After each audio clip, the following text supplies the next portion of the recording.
El Kybalión. Los misterios de Hermes. 3 iniciados.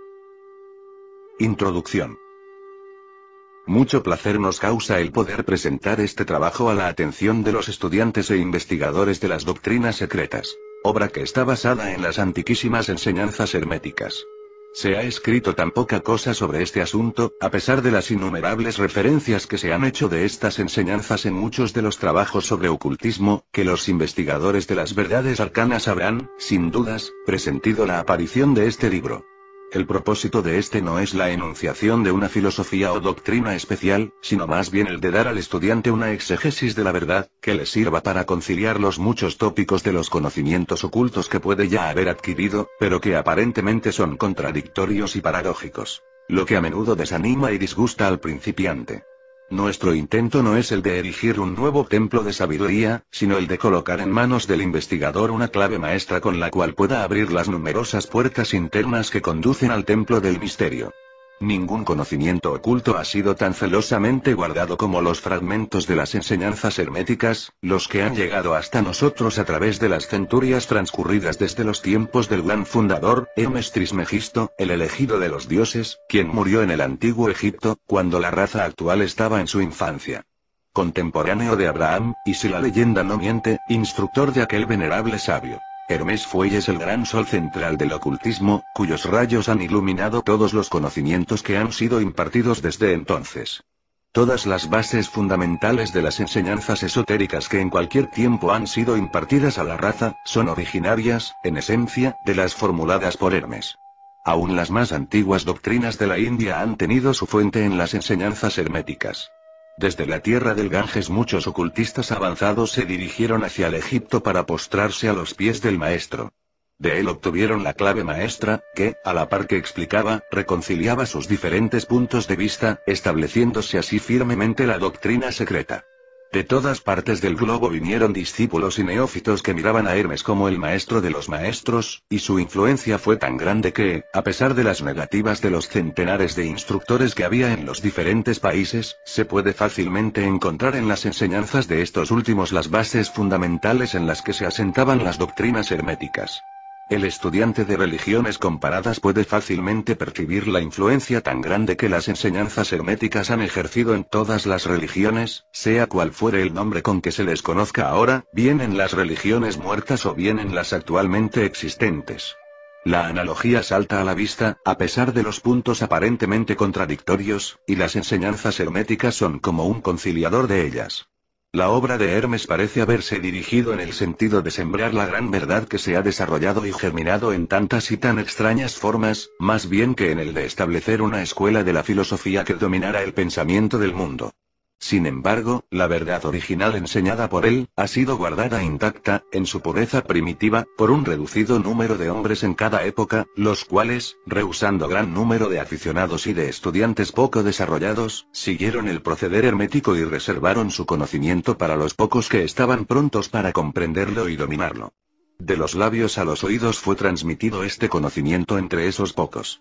Siempre han existido en cada generación y en los diversos países de la Tierra algunos iniciados que conservaron viva la sagrada llama de las enseñanzas herméticas, y que siempre han deseado emplear sus lámparas para encender las lámparas menores de los del mundo profano, cuando la luz de la verdad languidecía y se nublaba por su negligencia, o cuando su pabilo se ensuciaba con materias extrañas. Han existido siempre los pocos que cuidaron el altar de la verdad, sobre el cual conservaron siempre ardiendo la lámpara perpetua de la sabiduría. Esos hombres dedicaron su vida a esa labor de amor que el poeta describiera en estas líneas. Oh, let not the flame die out. Cherised each after each in its dark cavern. In its holy temples cherised. Fed by the ministers of law. Let not the flame die out. ¿Qué quiere decir? Oh, no dejes extinguirse la llama.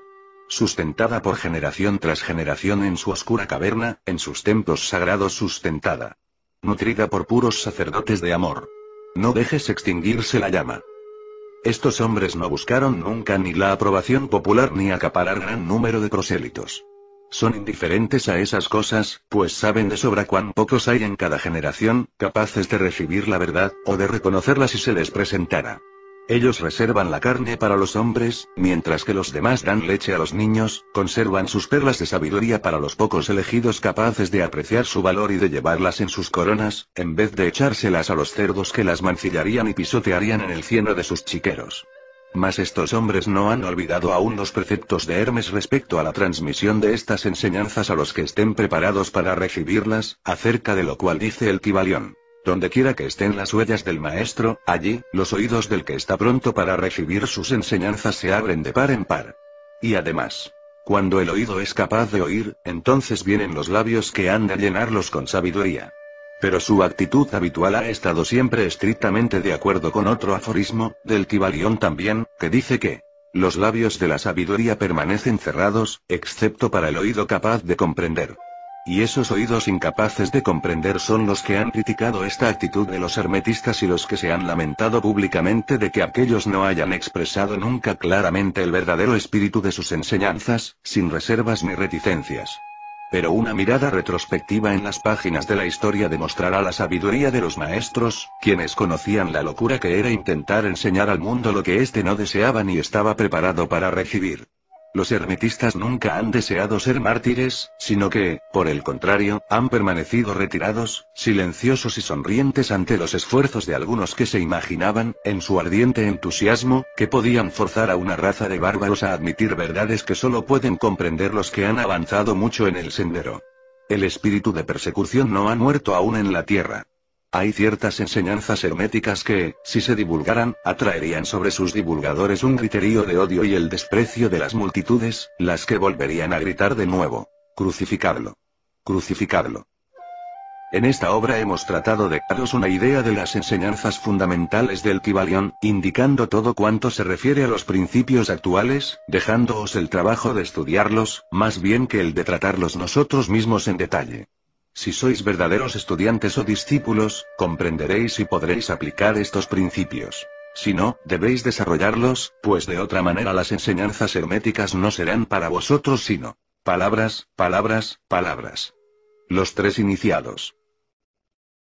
Capítulo primero. La filosofía hermética. Los labios de la sabiduría permanecen cerrados, excepto para el oído capaz de comprender.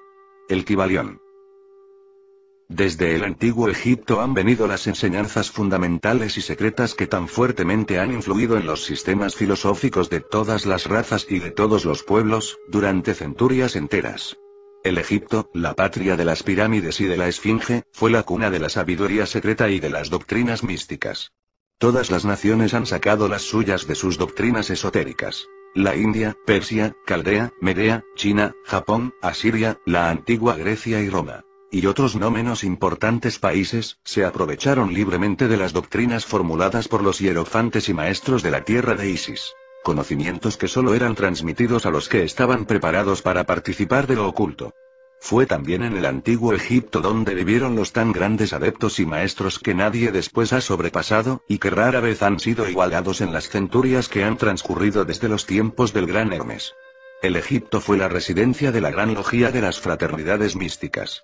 Por las puertas de su templo entraron todos los neófitos que, convertidos más tarde en adeptos, hierofantes y maestros, se repartieron por todas partes, llevando consigo el precioso conocimiento que poseían y deseando hacer partícipe de él a todo aquel que estuviera preparado para recibirlo.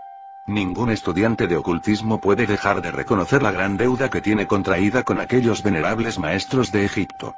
Pero entre esos grandes maestros existió uno al que los demás proclamaron el maestro de los maestros. Este hombre, si es que puede llamarse hombre a un ser semejante, vivió en Egipto en la más remota antigüedad y fue reconocido bajo el nombre de Hermes Trismegisto. Fue el padre de la sabiduría, el fundador de la astrología, el descubridor de la alquimia. Los detalles de su vida se han perdido para la historia, debido al inmenso espacio de tiempo transcurrido desde entonces. La fecha de su nacimiento en Egipto, en su última encarnación en este planeta, no se conoce ahora, pero se ha dicho que fue contemporáneo de las más antiguas dinastías de Egipto, mucho antes de Moisés. Las autoridades en la materia lo creen contemporáneo de Abraham, y en alguna de las tradiciones judías se llega a afirmar que Abraham obtuvo muchos de los conocimientos que poseía del mismo Hermes. Después de haber transcurrido muchos años desde su muerte, la tradición afirma que vivió 300 años, los egipcios lo deificaron e hicieron de él uno de sus dioses, bajo el nombre de Tot. Años después los griegos hicieron también de él otro de sus dioses y lo llamaron Hermes, el dios de la sabiduría. Tanto los griegos como los egipcios reverenciaron su memoria durante centurias enteras, denominándole el inspirado de los dioses, y añadiéndole su antiguo nombre Trismegisto, que significa 3 veces grande. Todos estos antiguos países lo adoraron, y su nombre era sinónimo de fuente de sabiduría.